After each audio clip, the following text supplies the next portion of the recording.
We added a lot of functionality in this course section. Our recipe book is really taking shape. Now, of course, there are also some features we haven't added yet, which we will add later. For now, I want to make this shopping list input fields here working, so that we can add new items to our shopping list. We will override this later when we learn about forums, but it's a great exercise to work with local references and add viewchild for now. So what I want to do is I want to work on this shopping list added component here. Here we got a couple of input fields and we got the add button, which submits our form later, delete and clear. Now I want to allow the user to add new items.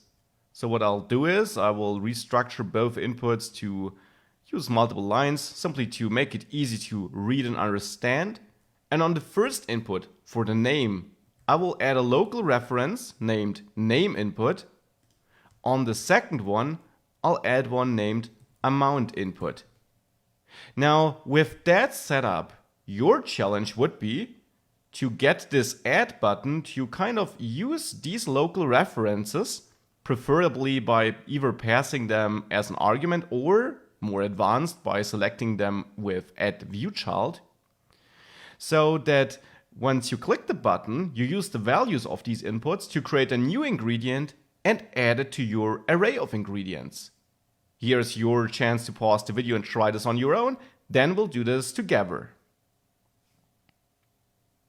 So, were you successful? Let's do it together. We already have our local references here, so all I have to do for now is add a click listener, and I'll name it onAddItem, and I could pass the local references or even already local reference.value here as arguments. I will use the add viewchild approach though.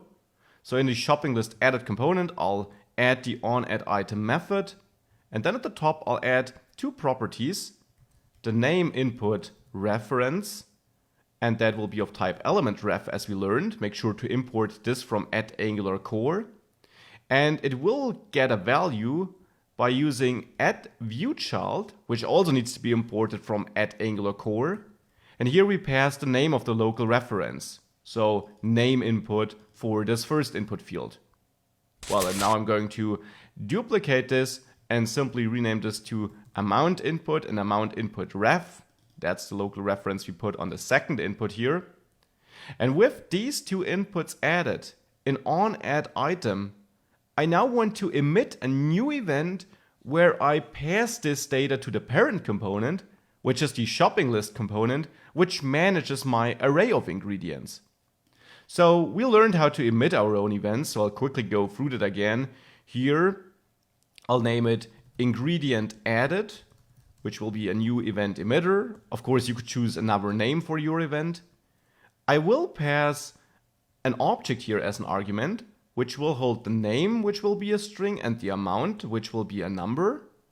And that here, also close the parentheses, that here is simply just a type definition. So the type will be a JavaScript object with two properties, name and amount, where the first property, name, is a string and the second one is a number. So that's not a value, that's just a type definition.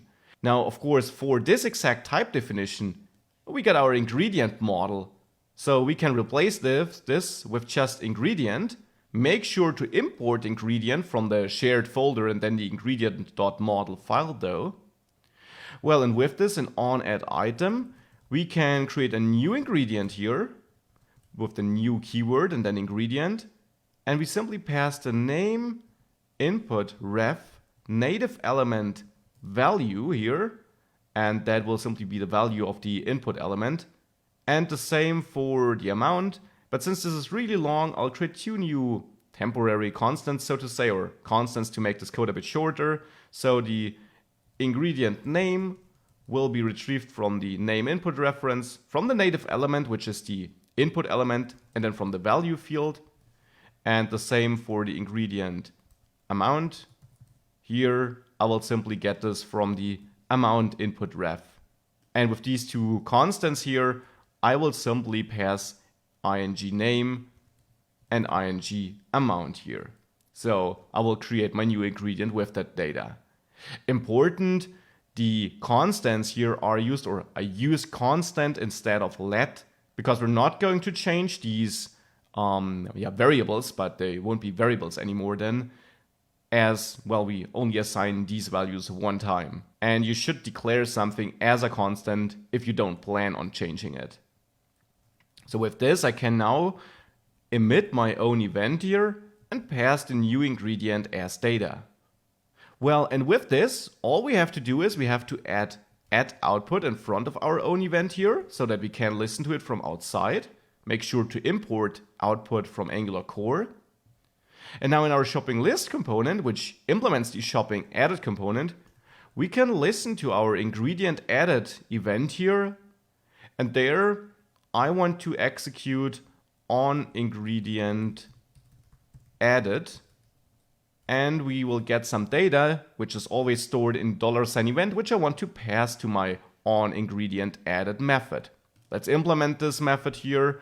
So on ingredient added, I know I will receive an ingredient here of type ingredient. That is what our event emits, the data we set up there.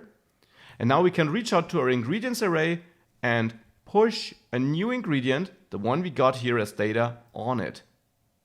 And with that, we should be able to indeed add some, add some bread to it. Click add, and you see it on the list. So we got a halfway working shopping list. Of course, delete and clear is not working. We also can't select items here. That is something I'll work on later once we learned more about forms, which give us some nice tools to manage them. But we greatly enhanced our app in this section. We added some kind of working navigation. We are able to select a recipe here, and we are able to add new items to the shopping list already.